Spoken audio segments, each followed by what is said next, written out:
I'm Michelle Ackley. My parents both grew up on council estates, and as a family, we understand the difference social housing can make to people's lives.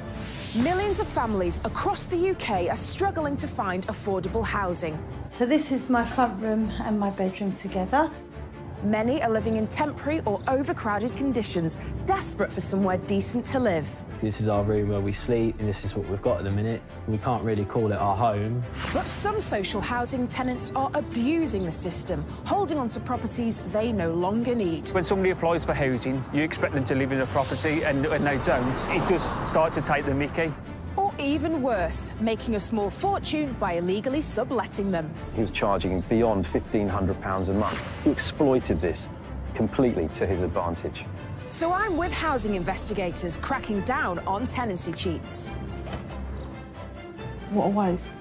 If you want to commit tenancy fraud, don't bother coming here. Reclaiming properties. I need to speak to you, please. They've seen an opportunity and they think they're not going to get caught. And giving them to families in genuine need. That's how a council house should be. It should be loved and looked after. This is Council House Crackdown.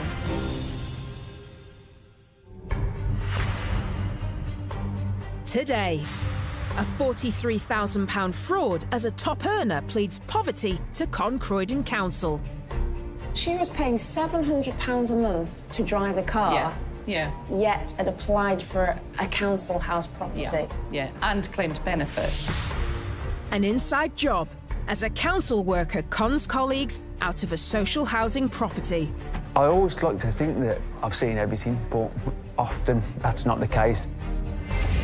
And a 5-year quest to bring a suspected fraudster to justice. There are people in need, and that is what drives us on. We see these families that are desperate for housing, and, well, we're going to deal with that.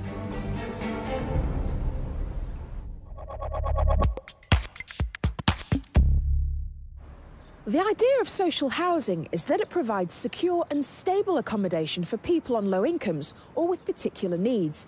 It is not intended for those on high incomes or for those who drive an expensive car and pay for private education. Our first case exposes a successful businesswoman leading a double life to cheat authorities out of £43,000 in benefits and a highly sought-after social housing property. It is a shocking thing, and there's no need for them to do it. It is pure greed.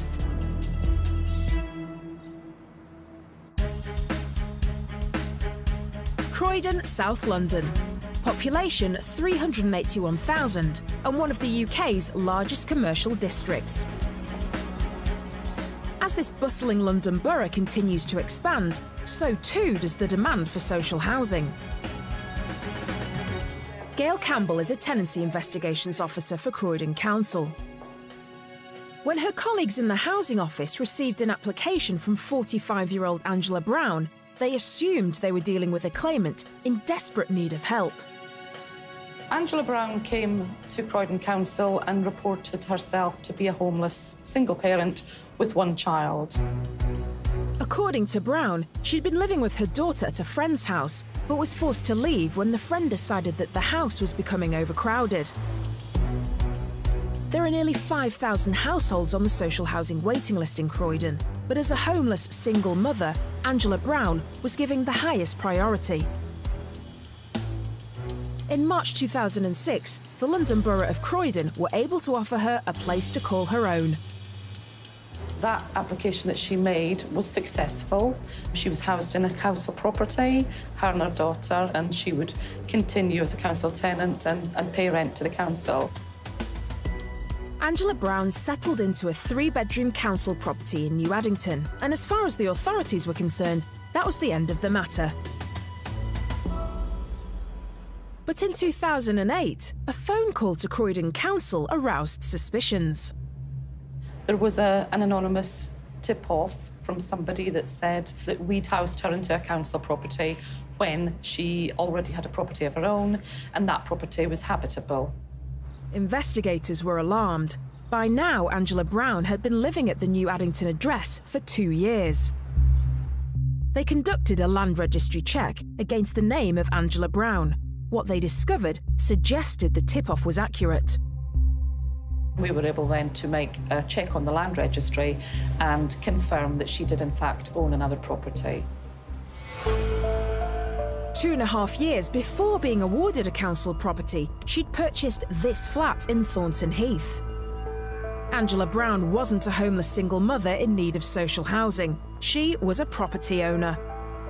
So, looking at this property, what would Angela Brown be using it for? It's an investment property, so she would find it really easy to get a tenant that would be happy to live in that property and pay a rent. When authorities examined the mortgage application on the Thornton Heath property, they were stunned. Angela Brown had declared an income to her mortgage lender of £92,000 a year. And that wasn't all. Credit checks suggested that Angela Brown's financial circumstances were in complete contrast to what she'd told the council. That showed that she had a substantial amount of money to pay each month for a car. It was the top of the range, and she was expected to pay each month £700 for the privilege of driving that car. So she was paying £700 a month to drive a car, yet had applied for a council house property. Yeah, and claimed benefit. Since 1999, Angela Brown had claimed more than £43,000 in income support, housing benefit and council tax benefit. How does that make you feel? Because that in itself, as a small part of the case, is just shocking, in my opinion. It's somebody that's living two lifestyles. One lifestyle is set aside for the council, but I'm sure to her friends outside and her business colleagues and everybody else that knows her, she probably lives the high life. Later. You have never had any property or income from the property? No. The property is mortgaged in my name, but I've never had any income from the property. A fraudster exposed on tape. It's just lie upon lie. As investigators come face to face with Angela Brown. We were one step ahead of her all the way through this interview.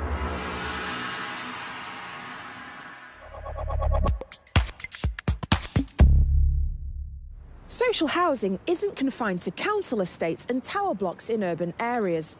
Much of our social housing stock is in rural communities where property prices are high and wages are low. And in these communities, as well as towns and cities across the UK, the war on tenancy cheats is as fierce as ever.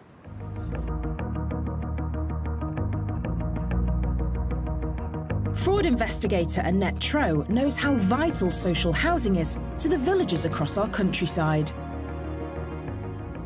It's important that we maintain the social housing within village areas, because you do find that people grow up there and they want to still live in that area, and they might not necessarily be able to get onto the property ladder because of the cost within that area. It's a momentous day for Annette and her team from Bromsgrove District Housing Trust.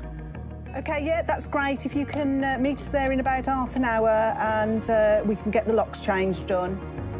After a 5-year fraud investigation, a precious social housing property has finally been recovered. It's very exciting to get the keys back today, because this case we've been working on since 2011. So it is an achievement for us today.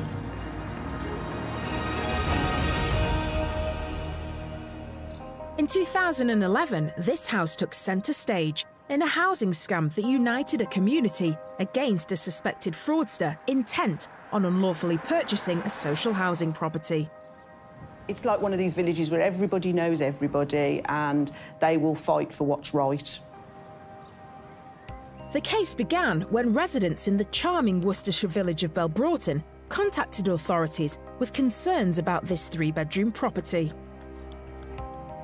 According to council records, tenant Charles Bayliss had been a resident of Belbroughton his entire life. This gentleman had actually grown up in that property. He'd succeeded the tenancy from his father when his father passed away. Under social housing succession laws, a tenancy can be inherited or succeeded when a relative dies. The right to succession depends upon the applicant's relationship with the tenant. the type of tenancy the relative had, and when it began. Under law, succession can happen just once in a family. Having succeeded the tenancy from his father, Charles Bayliss had used up the right to pass it on again. So when authorities began receiving calls regarding his daughter, they became concerned. We started having reports that our tenant wasn't living in the property, but his daughter was living there with her son. So we started to investigate. If Bayliss had moved out of the property, he had a legal duty to inform the council. Allowing his daughter to move in would constitute an unlawful use of council property. Authorities contacted the tenant, who agreed to be interviewed. What he told investigators about his circumstances seemed plausible. The story was that she'd moved in to look after her father because he was very ill, and that he did live there. There was no doubt about him living there, and he spent most of his time in the bedroom, and he'd got his telly, etc. If Bayliss had been unwell and confined to his bed, it would explain why he hadn't been seen by neighbours. If her father did need the help to live independently in that property, we wouldn't stop that. To confirm the story, investigators asked if they could visit the property. It was then that their suspicions were further aroused. They went to the property. When they got there, our tenant hadn't got a key to the property, but his daughter had. When investigators went inside, the evidence suggested that what neighbours had been reporting was true.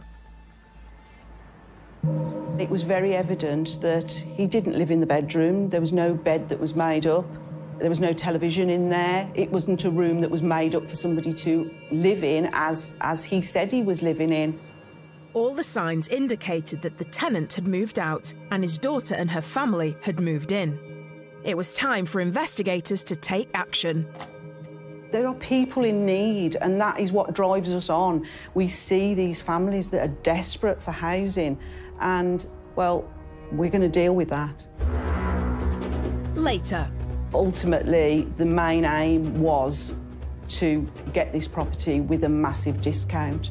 Things escalate when the tenant attempts to purchase a precious social housing property. Now, we hadn't only got potential tenancy fraud, we'd also got a potential right-to-buy fraud.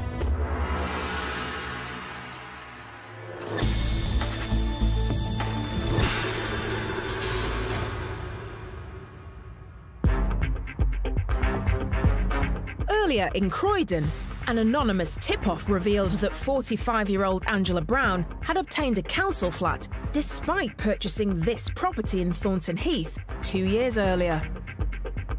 We'd housed her into a council property when she already had a property of her own, and that property was habitable. Analysis of Angela Brown's mortgage application revealed that she had an income of £92,000 a year and a finance deal for a top-of-the-range car. It's somebody that's living two lifestyles. She probably lives the high life. Fraud investigators needed to learn the full extent of Brown's deception. They teamed up with the Department for Work and Pensions to look more closely at Angela Brown's claims history. Benefits were being claimed that were their domain. They were happy to come on board, and the investigation then became a joint investigation. And it was this joint investigation that uncovered a whole other level of fraudulent activity. In 1999, 2 years before approaching Croydon Council stating that she was homeless, Angela Brown had been receiving housing and council tax benefits while apparently renting a private property from a man in North Croydon. But when authorities discovered the identity of Brown's landlord, they were stunned. Through the investigation, it transpired that the landlord for that property and the owner of that property was in fact her husband.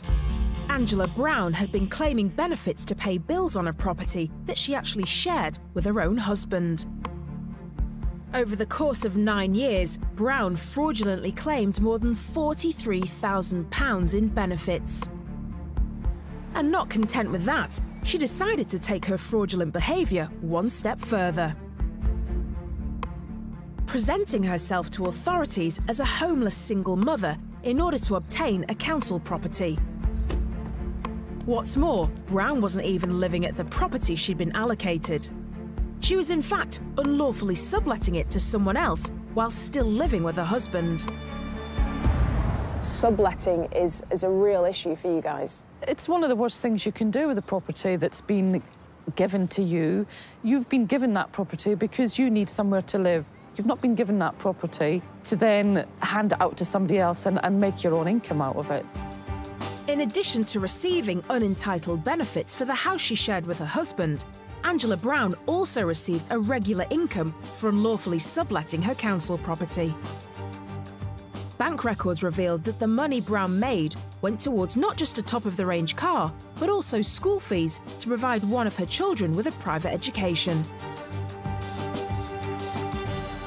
It is a shocking thing when you see that somebody has got a comfortable lifestyle, shall we say, and there's no need for them to do it. It is pure greed.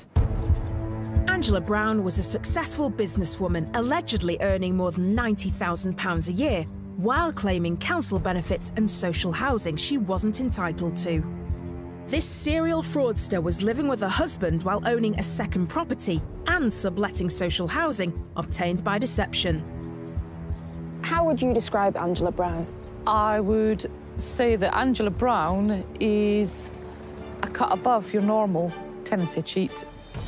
She's got a substantial income, more than most people I know, more than I would ever imagine myself earning. But she still feels that she's entitled to have a council property. And the only reason I think that she thinks like that is because it's a source of income.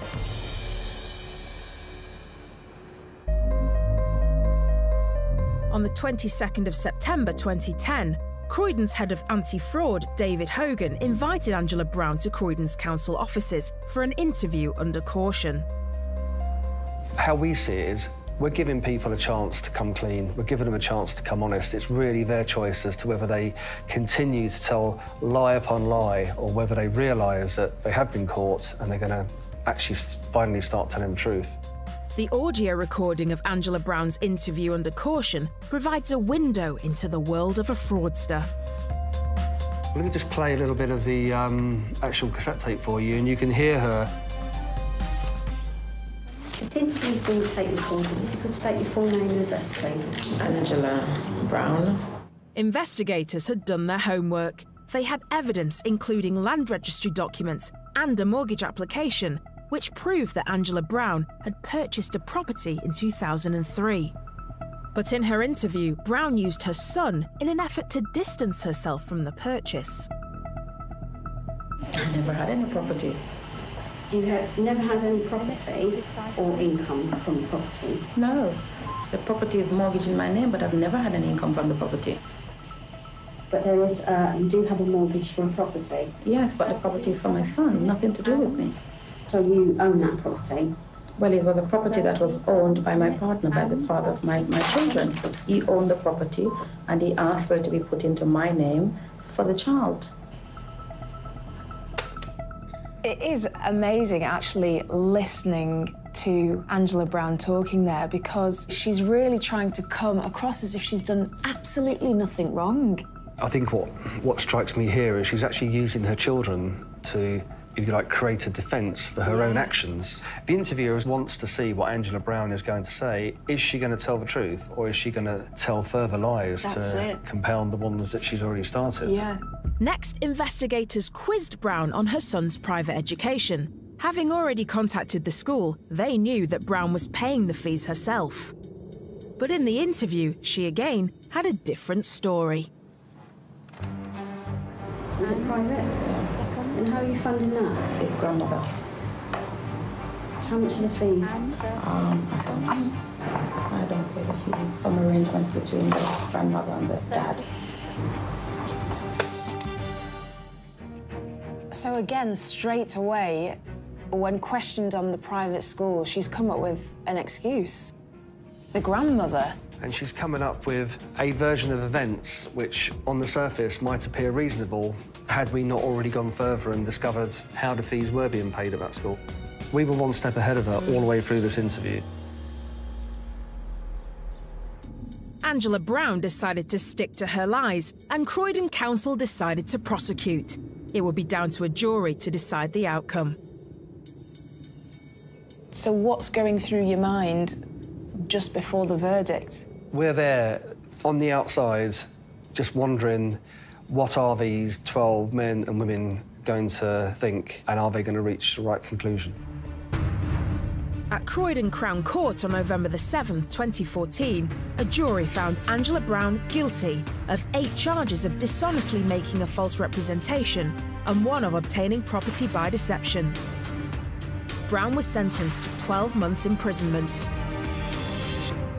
The property she fraudulently obtained could now be offered to a family in genuine need.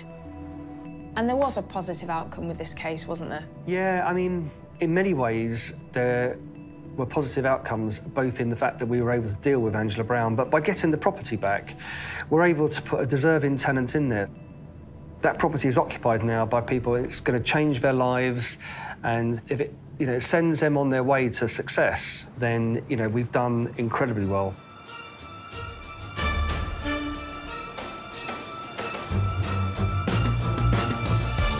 Well, subletting is wrong anyway, sort of morally, ethically, it seems to be wrong. If you've got social housing, then it should be for your need.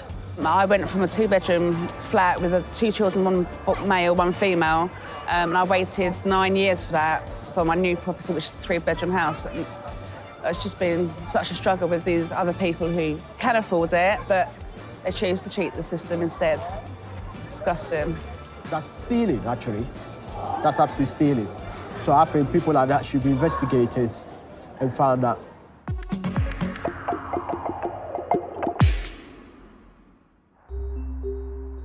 Earlier, this house in the Worcestershire village of Belbroughton became the subject of an investigation when authorities suspected that Charles Bayliss had moved out, unlawfully allowing his daughter's family to move in.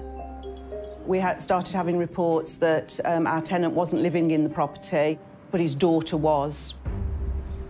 After carrying out a visit to the tenant's house, investigators' suspicions were heightened, but now they needed to prove it.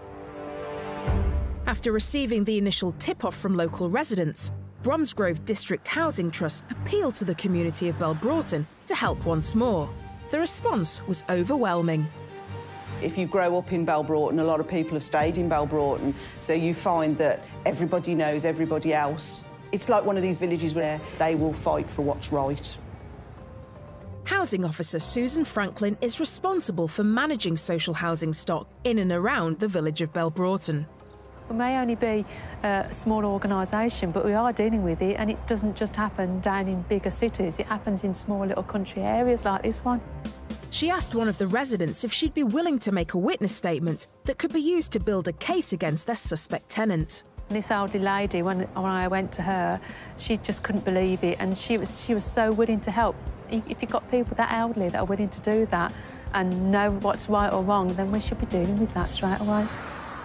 One by one, more and more residents came forward who were willing to testify. They were all happy to make statements because they felt the same as we did, that this is tenancy fraud and it shouldn't be allowed to go on. They all said, no, he hasn't lived here for years. It's been just his daughter and her family that have lived there. He pops in very occasionally. The statements these witnesses provided enabled investigators to show that Charles Bayliss had moved out. And that wasn't all. Investigators also took statements from locals who'd witnessed Bayliss at his other address, where he had apparently been living with his partner for nearly a decade. One of the witness statements here says, I know that your tenant has been at this property for approximately 9 years on a permanent basis. In all, 10 Belbroughton residents were willing to provide statements. Authorities were closing in on a tenant suspected of scamming the system for years. But in late 2015, the stakes were raised. A letter arrived at Bromsgrove District Housing, stating that Mr. Bayliss wished to exercise his right to buy the property. A suspected fraudster who wasn't even living at the house was now attempting to buy it at a huge discount. If this right to buy had gone ahead, the tenant would have got a £76,000 discount on this property.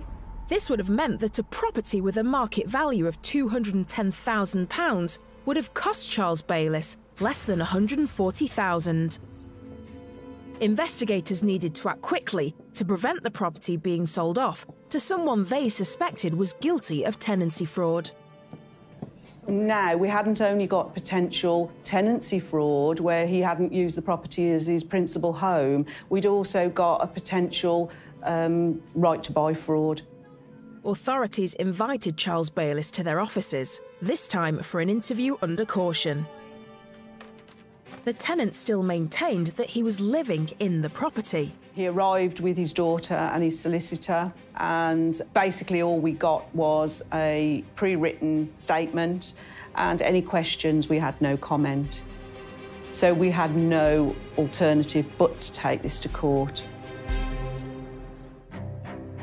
In the weeks that followed, investigators worked around the clock, collecting evidence and taking statements. We had a very short window to get data together, and it was a massive, massive piece of work that we had to do. By the time the case was due in court, investigators could prove that their tenant was living somewhere else and his daughter was living in his social housing property. We've got a very, very tight case here. It was very evident that the tenant wasn't living there, that his daughter was. We'd got proof and evidence of where he was actually living, that he wasn't coming back to the property. So we felt quite confident going into court. Authorities knew their case was solid, but for the sake of a swift conclusion, decided to offer Mr. Bayliss a lifeline. We're not in the business of taking properties away from people or taking people through court, but we have to see that the right people are in the properties. Authorities agreed to drop the criminal prosecution if Bayliss was prepared to relinquish the property. On the 3rd of April 2017, he agreed. We went for the possession hearing last week, and that was just a formality, just in and out of court. The judge gave us possession, and that's where we stand today. We had the keys back, and the property's now ours again. Charles Bayliss accepted a police caution for offences under the Fraud Act, and the house was vacated. We would have lost that property. It would have been bought. We'd have lost that out of our stock. But now, it's still ours, and somebody's going to get that. That's entitled to that property. Later. When we get there today, I would be surprised if the neighbours weren't outside. Emotions run high as housing officers return to the property in the wake of their investigation.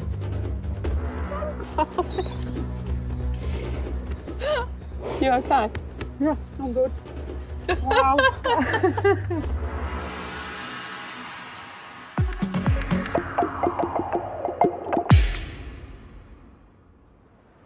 Housing fraud investigators will tell you there's no such thing as a typical tenancy cheat and that no one is above suspicion.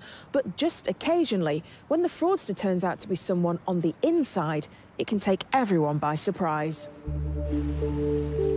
Our next case reveals an astonishing deception carried out by a council insider, right under the noses of her unsuspecting colleagues. This is Rowley Regis, in the heart of the Black Country. Just 10 miles from Birmingham, this town in the borough of Sandwell is within commuting distance of the big city. It was here that Sandwell Council's fraud manager, Oliver Knight, uncovered a tenancy fraud that sent shockwaves through a public office intended to help those in need. I always like to think that I've seen everything, but often that's not the case. The story began in June 2007, when Sandwell Council received what appeared to be a standard housing form from a young family needing social support. We received a joint application from Donovan Marston and Kadisha Grant. Donovan Marston and his co-applicant Kadisha Grant were not alone. As one of the most deprived boroughs in the UK, Sandwell has 7,000 people on the social housing waiting list. Ensuring that the right homes go to the right people is a priority for Sandwell councillor Steve Ealing. The country's in the grip of a housing crisis, and social housing is part of that. So affordable housing, whether it's housing associations or local authority, housing accommodation is extremely important to a significant proportion of the population in getting a decent home to live in. On the application, Ms. Grant stated that she was staying with Marston and her 2 children at a relative's property in Birmingham. Living conditions were overcrowded, and she hoped that Sandwell Council might secure them a property where she could finally settle and raise their children. In July 2010, her wish was granted when housing authorities offered them a family home in Rowley Regis. They moved in, it was a 3-bedroom property, which suited the needs that they put on their application. It was in a quiet suburban street, a nice area, so something that they would have wanted. For Sandwell Council, it was the perfect result. A young family had been given a fresh start in Rowley Regis. What housing officers didn't know was that Kadisha Grant wasn't the struggling parent she'd had everyone believe. And in 2013, investigators began to learn the truth. So we data match on a regular basis, which is basically comparing the records that we have on housing records against other records to see if it throws up any discrepancies. As the computer sifted through the thousands of tenants on Sandwell Council's records, a match was made against one name. Kadisha Grant, a tenant for Sandwell Council, also appeared on housing records in the neighbouring city of Birmingham. Basically, what it showed is the fact that she got a tenancy in Sandwell that began in 2010 and another tenancy at another local authority that began in 2004. There could only be one explanation. Grant had obtained a property for her and Marston while she was already residing in social housing elsewhere. If the data was accurate, this was fraud. Investigators contacted their counterparts at Birmingham City Council, who confirmed that Kadisha Grant already lived in council property 8 miles from Rowley Regis on the outskirts of Birmingham. This was in stark contrast to the information Grant had placed on the application form with Sandwell Council. When she made the application, she said she was living with relatives. What she didn't explain is the true circumstances, the fact that she'd actually got a tenancy elsewhere.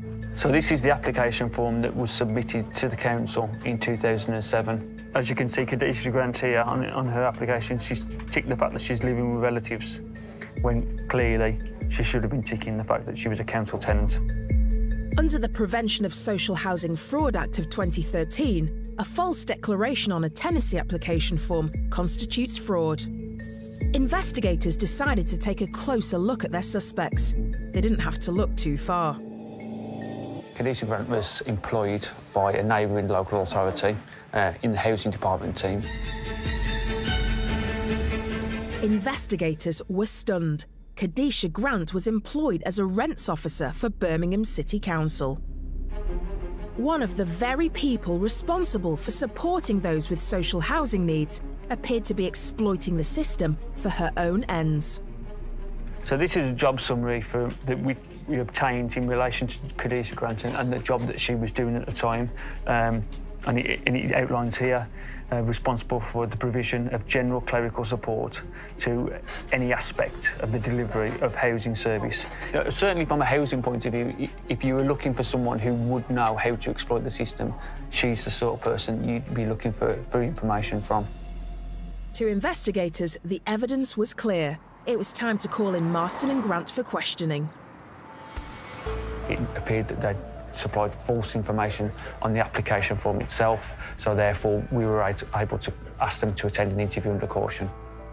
On November the 12th, 2013, Kadisha Grant and Donovan Marston were interviewed separately. It was then that their deception began to unravel.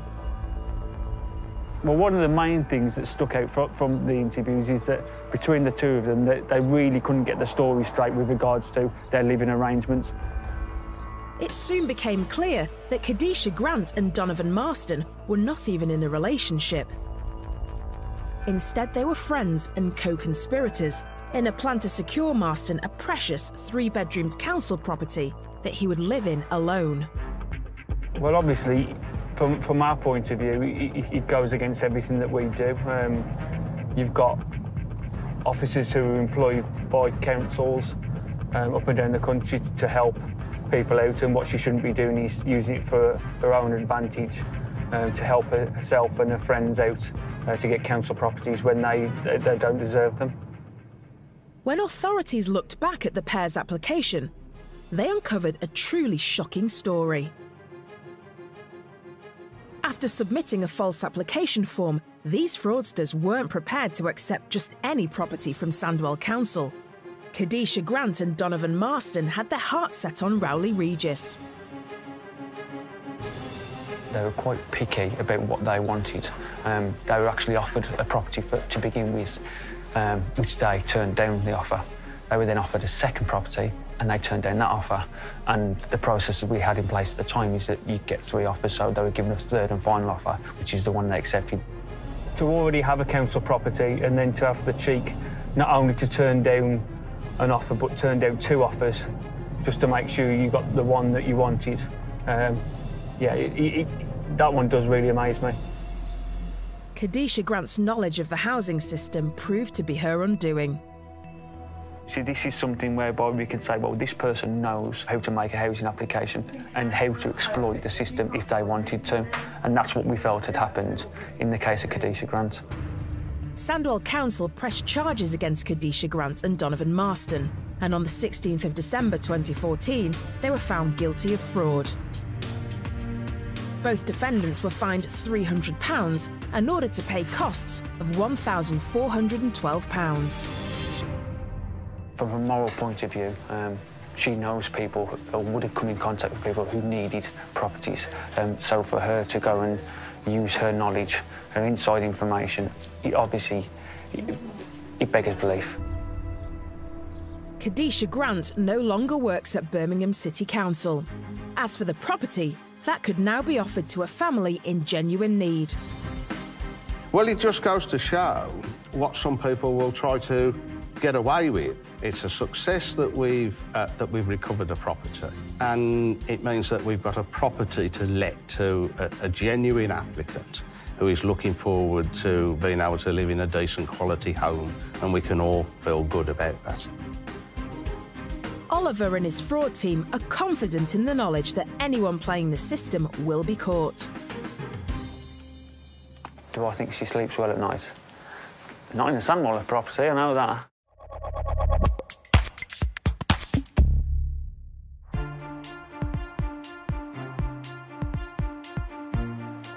Earlier. OK, yeah, that's great. If you can meet us there in about half an hour and we can get the locks changed done.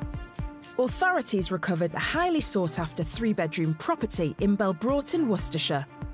The judge gave us possession, and that's where we stand today. We had the keys back, and the property's now ours again.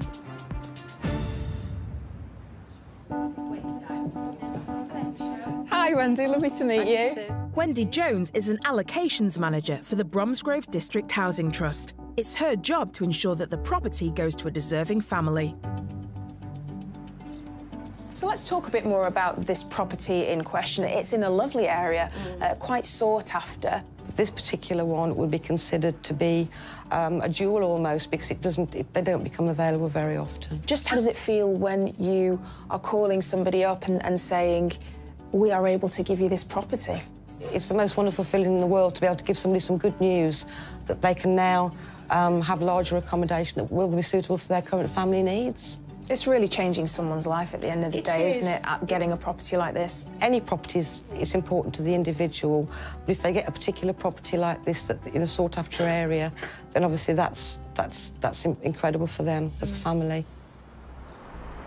Community's first manager, Annette Troe, is on her way to inspect the property for the first time and change the locks before a new family moves in.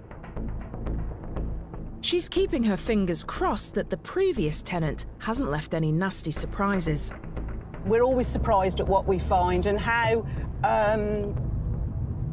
vindictive, really, people can be when they leave their properties. The worst case scenario would be if we got there and they damaged the property. I went to one property once where they had left the tap on in the bathroom and flooded the bathroom. Hopefully we won't have that at this property.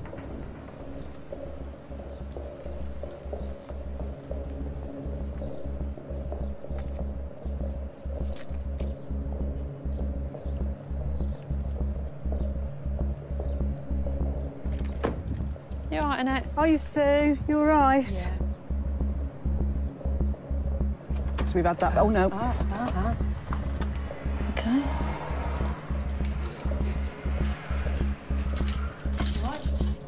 Expected running water everywhere. Oh, right. Oh, cleaner than what I thought, actually.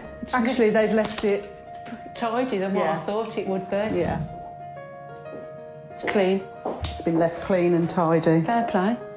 Some people will destroy the place, and some people will leave it in a good condition, and in all fairness to these people, they've left it in good condition. In the coming days, the council will get the house cleaned, painted and ready for a new family. The priority for now is to make sure the property is secure. We've only got one set of keys, so it is important that we change locks tonight. It's took us years to get this property back, and we're not going to let the neighbours down now. In building a case against the previous tenant, Bromsgrove District Housing called upon the residents of Belbroughton to act as witnesses. Now the tenant is gone, the investigators are keen to express their thanks. I can't wait to tell her.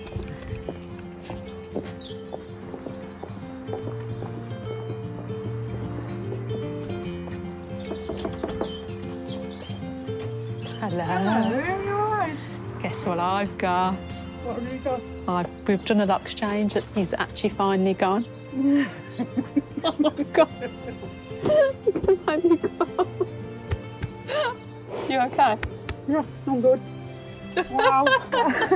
If it hadn't been for you, we wouldn't have done it. You've been, you know, and everybody else here has helped. So that property is going to go to somebody that needs it now. That is brilliant. Well done. She said he was still living here when she blatantly wasn't, which is wrong. That's not like me to get upset and emotional, but we don't get these days very often, and it's been a long, hard slog. We will have a family in here now that really deserves the property, really needs the property, that hopefully can have this property for a number of years and bring a family up here. And it just means such a lot to us that it goes to the rightful people. Come on, let's go and have a drink then, Sue. Or two. With so many people in need of social housing, the work being done by investigators in tracking down tenancy cheats and getting the keys to their properties back is more important and more rewarding than ever.